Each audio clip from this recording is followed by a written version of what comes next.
Hello everyone, ৪৫তম বিসিএসে আসা ২টি প্রশ্ন নিয়ে আলোচনা করব আজকে। একটি ফ্রেজ রিলেটেড আর একটি প্রিপোজিশন রিলেটেড। প্রথম প্রশ্নটি ফ্রেজ রিলেটেড। অ্যাকিলিস হিল এই ফ্রেজটির অর্থ জানতে চেয়েছে। অ্যাকিলিস হচ্ছে আসলে একজন পৌরাণিক যোদ্ধার নাম, যাকে যুদ্ধে পরাস্ত করা খুব কঠিন। তার একমাত্র দুর্বলতম জায়গা ছিল তার হিল বা তার পায়ের গোড়ালি, যেখানে আঘাত করলেই একমাত্র অ্যাকিলিসকে হারানো সম্ভব। তার মানে অ্যাকিলিস হিল অর্থাৎ অ্যাকিলিসের গোড়ালি ছিল তার জন্য দুর্বলতম জায়গা। তাই অ্যাকিলিস হিল হচ্ছে এ উইক পয়েন্ট। অ্যান্সার হবে option C, a weak point. আমি একটি বাক্যও দিয়ে দিয়েছি এখানে বোঝার সুবিধার্থে। Math has always been my Achilles heel. আমার জন্য অঙ্ক বিষয়টি সবসময়ই দুর্বলতম জায়গা ছিল। অর্থাৎ আমি অন্যান্য বিষয়ে ভালো ছিলাম, কিন্তু আমি সবসময়ই ম্যাথে দুর্বল ছিলাম। তাই ম্যাথ ছিল আমার অ্যাকিলিস হিল। এরপরে প্রিপোজিশন রিলেটেড প্রশ্নে আমরা চলে আসি। He does not adhere gap any principal.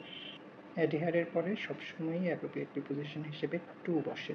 Adhere to মানে লেগে থাকা, সংলগ্ন থাকা বা মেনে চলা। অর্থাৎ সে কোনো নিয়ম নীতির সাথে সংলগ্ন থাকে না বা নিয়ম নীতি মেনে চলে না। অ্যান্সার হবে টু। ধন্যবাদ সবাইকে।